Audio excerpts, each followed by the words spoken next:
Lo que nosotros detectamos, lo que nosotros nos consta es en nuestras diferentes oficinas, nuestras diferentes 7 oficinas, hemos detectado casos sobre todo al momento de las preinscripciones, ya sea para preescolar o sobre todo para preescolar y en algunos casos para nivel primaria. Es cuando muchas familias se ven en la necesidad del acta de nacimiento. Es decir, muchas veces el menor nace, sobre todo cuando es en rancherías, en pequeñas poblaciones rurales, nace y no tiene acta de nacimiento. Y como muchas veces ni está inscrito en ningún sistema de seguridad social, ni realiza ningún trámite ante ninguna institución, está sin acta de nacimiento.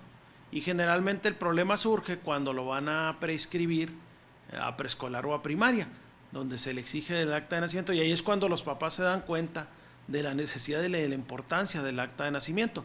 Ahí es cuando vienen en ocasiones ante la comisión, y entonces pareciera que esto ya es muy raro que se presente, pero en los municipios de la sierra se sigue presentando. Resulta que nos percatamos que nunca ese menor ha sido registrado, o hay casos donde ni siquiera tiene la constancia de alumbramiento, es decir, que el parto se llevó a cabo en un domicilio particular, no hay constancia de alumbramiento, entonces la situación se complica, ¿no? El objetivo básico de esto y percibiendo esta problemática es que en conjunto con Registro Civil, a Registro Civil pues sí es un tema que él percibe en su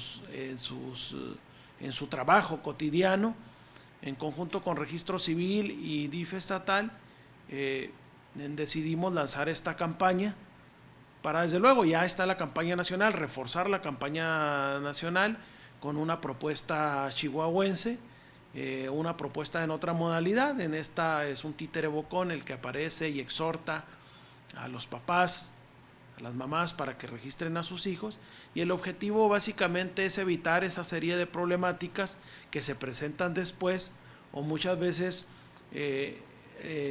es un niño indígena, una niña indígena que está registrada, se trasladan sus papás, migran hacia otro lugar, nunca se llevan constancia de registro y pareciera que no están en registro, pero sí tienen un registro anterior, no portan ningún acta de nacimiento, y entonces se va también generando duplicación de registro, ¿no? Entonces el objetivo es resaltar no nomás que registren a sus hijos en los primeros días, sino también resaltar la importancia del registro para que se valore debidamente la tenencia, la custodia y el mantener en buen estado un acta de nacimiento. Desde luego los derechos los tiene porque son intrínsecos a la persona. La situación es de que ante la falta del acta de nacimiento, ante el derecho en sentido estricto, pues no tiene una identidad, no tiene una identificación, no tiene una individualidad legalmente establecida como lo establece, como lo señala la ley, y entonces eso dificulta pues el ejercicio del resto de los derechos. Ahorita te ponía el ejemplo de las dificultades para prescribirlo en preescolar o en primaria, pero también imaginémonos si lo vas a dar de alta en el Seguro Popular, si lo vas a dar de alta como derechohabiente en el IMSS, en el ISSSTE o en algún sistema de seguridad social, pues tendrás problemas porque será el primer documento que se te va a pedir, ¿no? Adicionalmente de que pues no podrás tramitar la CURP y no podrás realizar una serie de actividades y de actos jurídicos que en todos lados te van a exigir como primer documento el acta de nacimiento. O sea, hemos topado casos, o sea, por ejemplo, de niños que tienen hasta 4 años de edad y no tienen acta de nacimiento. Muchas veces los padres le ponen ya un nombre, o sea, lo designan ya, le tienen un nombre puesto, pero ese nombre no está legalmente establecido. Entonces, la ausencia de un nombre, claro que puede dar pie pues a actos de discriminación o algún apodo, algún sobrenombre que sustituya o cubra la ausencia de un nombre legalmente establecido. Muchas veces es el desconocimiento, la vulnerabilidad económica y otras veces también la circunstancia de que no le ves efecto práctico. Como no lo has necesitado, no crees que es importante. Entonces por eso sucede que hasta que no se va a prescribir en la escuela, entonces se dan cuenta del valor y de la importancia del documento. Entonces muchas veces no le ves importancia, no le ves necesidad, entonces pues no tiene sentido, ¿para qué? Lo más triste desde luego es cuando ni siquiera concibes de que tienes derechos. Por eso la importancia de la educación en derechos humanos, ¿no? La importancia y nuestra insistencia en estar por ahí, no nomás atendiendo las quejas, sino difundiendo lo que son los derechos, atendiendo a concientizar a la importancia de los derechos y a creer en los derechos, porque el siguiente paso, el primer paso es saber que tienes derechos y cuáles, pero el siguiente paso es creer en ellos.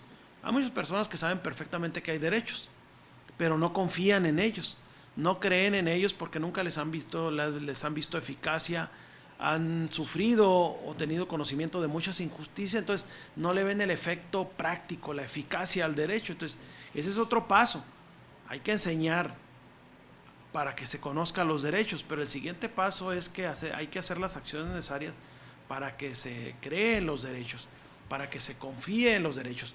Mientras puedes conocerlos, pero si no crees en ellos, pues poca eficacia puedan tener. Una persona que no conoce sus derechos, pues simple y sencillamente es propensa, es una víctima potencial a sufrir violación de estos.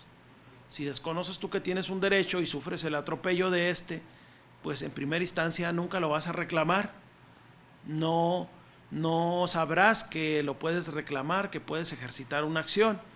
En segundo lugar está el otro tema, que es dónde reclamar los derechos, porque no basta incluso de saber que los puedes reclamar, sino también conocer las instancias hacia dónde puedes recurrir a reclamar los derechos. Entonces, alguien que no conoce sus derechos, pues es una víctima en potencia de sufrir violaciones de estos. Actualmente hay una gama muy importante de derechos, amplia de derechos, y muchas veces desconoces que hay un derecho particular para proteger una situación.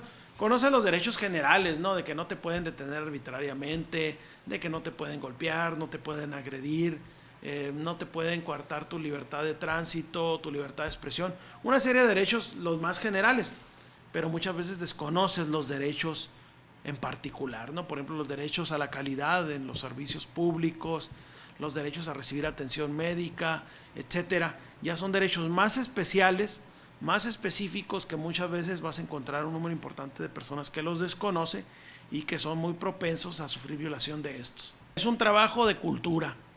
Es decir, los derechos, la eficacia y el conocimiento de los derechos es un tema de construcción social, es decir, de cultura, de educación en derechos humanos.